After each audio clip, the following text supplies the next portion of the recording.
quand on a des petits prix en période creuse, on va baisser ses prix, on va avoir des prix bas et en fait, ça va nous attirer une clientèle, qui est pas désirable. Clairement, ça fait 10 ans que je fais ça maintenant et quand je baisse mes prix, j'attire des clients que je voudrais pas en fait, des exigeants, ultra exigeants même et qui vont payer le moins cher possible.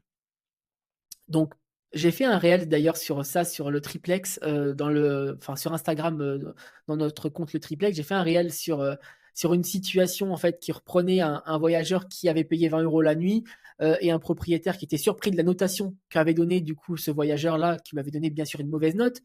Et ce voyageur-là disait, moi je m'attendais à du marbre au sol et à avoir un jacuzzi, etc.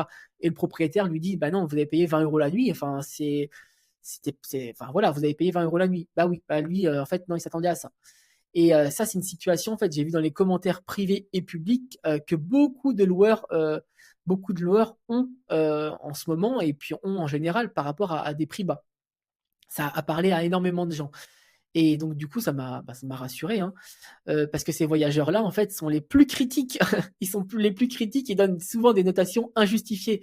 Et puis même, ils vont plus loin, ils vont pouvoir même se faire rembourser en prétextant des choses qui sont pas vraies. Mais en fait, les plateformes, comme elles n'ont pas les moyens ou ne veulent pas se donner les moyens de vérifier, ben en fait, elles prennent ce que dit le voyageur pour acquis et elles le remboursent, et au détriment de vous, hein, clairement. C'est comme ça.